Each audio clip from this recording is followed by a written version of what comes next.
आपसे कह रहा है क्वेश्चन में ABCD is a parallelogram. ABCD एक पैरेललोग्राम है। आप सबको पता है कि पैरेललोग्राम की अपोजिट साइड्स इक्वल भी होती हैं और पैरेलल भी होती हैं। बेटा आपसे कह रहा है इन विच P is the mid point, इसलिए मैंने थोड़ा डार्क किया था इसको।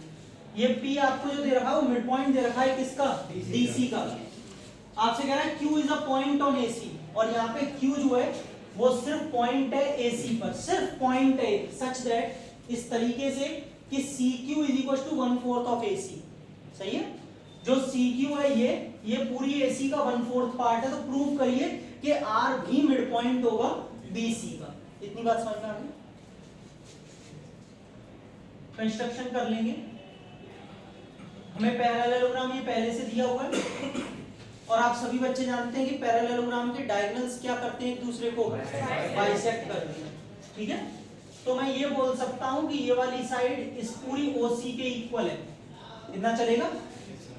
यानी कि बेटा एक आप बात बताओ, पहले थोड़ा मैं आपको ओरली समझाने की कोशिश करता हूँ, लिखा भी दूंगा पहले। मेरे को यहाँ पे CQ क्या दिया है? 1/4 ऑफ AC दे रखा है। कोई प्रॉब्लम? ये रहा गिवन। आप मुझे एक बात बताइए, OC जो है वो AC का कितना होगा? हाफ होगा, क्योंकि OC जो है वो पूरी AC का क्या होगा? हाफ, क्योंकि बाइसेक्ट करते हैं। अब मैं एक काम कर सकता हूं, मैं इस AC की जगह अगर यहां से निकालूं तो बेटा AC कितना आएगा? 4 टाइम्स ऑफ CQ, 4 का मल्टीप्लाई हो जाएगा। बेटा इस AC की जगह यहां पे रख दो आप 4CQ, तो बच्चों ये कट जाएगा 2 times. OC twice of CQ आ रहा है, तो CQ कितना आ रहा है? Half of OC। 2 नीचे आ जाएगा ना। CQ कितना आ रहा है? ये CQ पूरा OC का आधा आ रहा है। आधे आने का क्या मतलब है? कि ये वाला पार्ट इस वाले पार्ट के बराबर है। सही है? और अगर ये वाला पार्ट इसके इक्वल है तो बेटा Q क्या बन गया? इस OC का मिड पॉइंट। ध्यान से सुनिएगा, मैं लगा रहा हूं इन ट्राइंगल CDO में, इस वाले में। जब ये भी मिड पॉइंट है, ये भी मिड पॉइंट है, तो बेटा PQ जो है वो OD के क्या हो जाएगी? पैरेलल। ये किससे हो जाएगी? Mid point theorem. ठीक? दो तरीके हैं। अब कुछ बच्चे सोच रहे होंगे सर आप मिड पॉइंट क्यों करा रहे हैं? तो इसमें कन्वर्स ऑफ PPT से कर लीजिए। दोनों बता देता हूं आपको, जैसा ठीक लगे वैसा कर लेना। हमने 9th में पढ़ा था कि अगर ये दोनों मिड पॉइंट्स होते हैं, ये दोनों मिड पॉइंट्स, तो बेटा ये वाली लाइन इसके पैरेलल होती है। पढ़ी थी सबने, मिड पॉइंट थ्योरम कहते थे इसको। किसी को चाहिए कि नहीं सर? 10th वाले कॉन्सेप्ट से करेंगे हम तो वो सुन लो। बताओ CP अपॉन PD का रेशियो अगर मैं निकालूं, CP अपॉन PD कितना आएगा? 1। क्यों?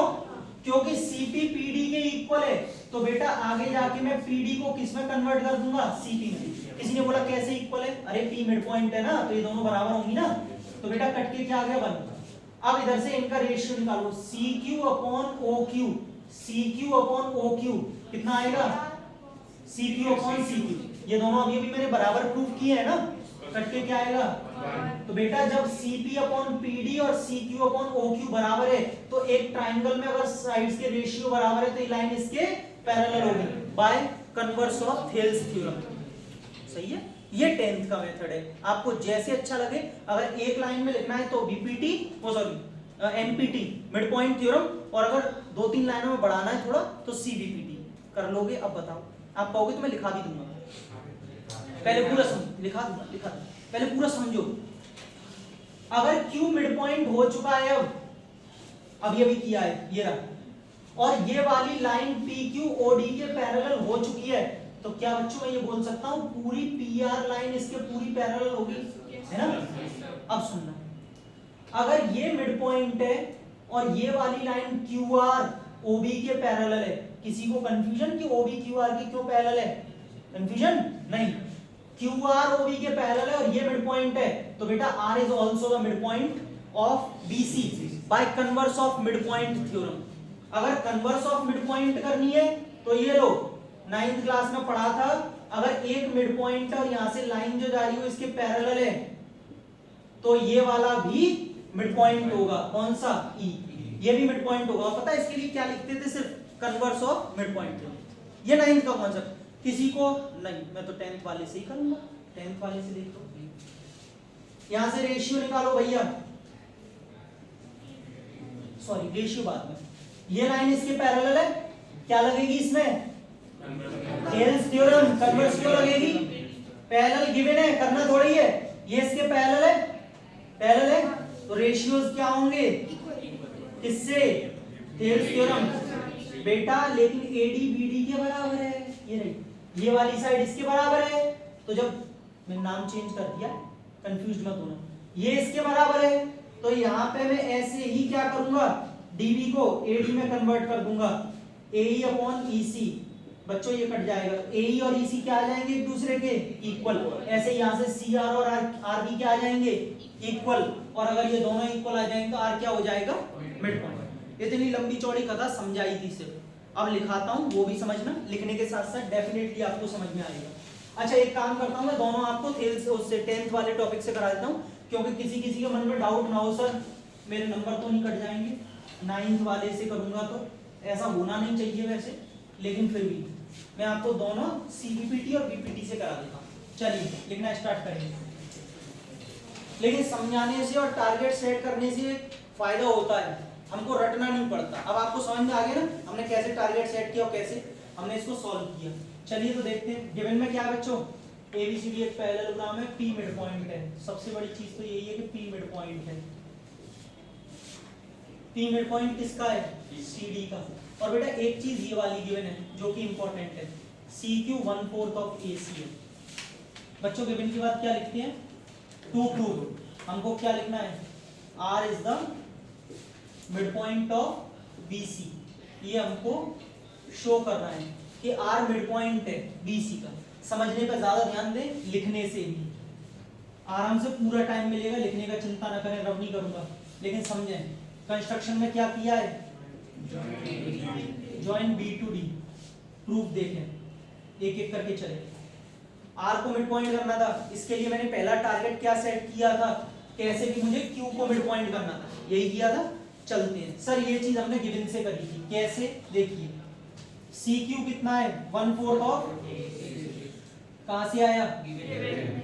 यहां से बेटा मैं बहुत जल्दी से AC की वैल्यू निकाल लेता हूं, कितना? 4C चलेगा। आगे देखिए, यहाँ पे डायगोनल्स पैरेललोग्राम के बाइसेक्ट करते हैं। मैं यहाँ से लिख सकता हूँ, डायरेक्टली लिखूंगा, इतना टाइम नहीं है, इतना लिखते भी नहीं है। CQ क्या लिखेंगे? हाफ ऑफ, नहीं ये नहीं लिखेंगे, वो लिखेंगे बड़ा वाला, OC हाफ ऑफ AC। गलत तो नहीं लिखा? ये जो OC है वो AC का हाफ होगा। इसके लिए बेटा रीजन साइड में लिखना पड़ेगा। Diagonals of a parallelogram bisect each other. अगर बाइसेक्ट करते तो ये हाफ होगा, बराबर बराबर होंगे फिर वो हाफ हो जाएगा। बच्चों ऊपर से AC की वैल्यू इसमें पुट कर दीजिए, जो ऊपर निकाली है 4CQ। 2 से 2 टाइम्स कर दिया, 2 नीचे आ जाएगा तो CQ कितना आ गया? Half of OC। CQ half of OC। CQ अगर OC का हाफ है तो therefore Q is the midpoint of OC। चलेगा यहाँ तक? कोई डाउट नहीं, मिड पॉइंट आ गया। अब हमारा नेक्स्ट टारगेट था कि इस लाइन को मुझे कैसे भी पैरेलल करना था।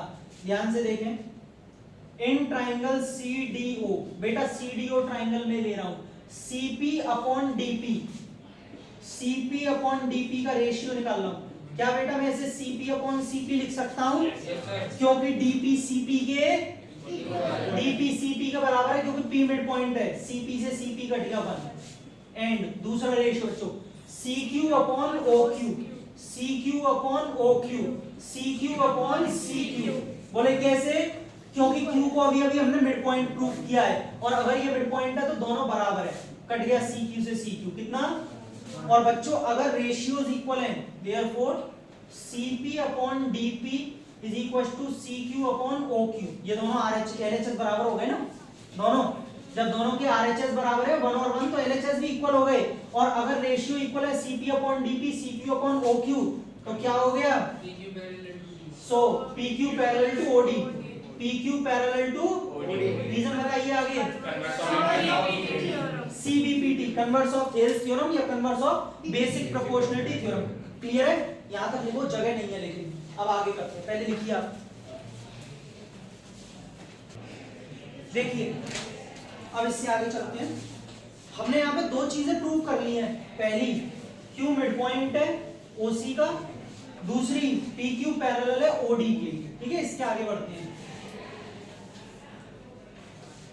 बेटा अंडरस्टूड है, अगर PQ OD के पैरेलल है तो पूरी PR DB के पैरेलल होगी, है ना? और पूरी तो पूरी होगी, QR is also parallel to OB because वो उसके पार्ट है। तो मैं डायरेक्टली यहां से लिख रहा हूं QR पैरेलल टू OB। अच्छा, आप रीजन देना चाहें तो दे सकते हैं, छोटा क्या कि PQ पैरेलल टू OD, ये रहा नीचे से।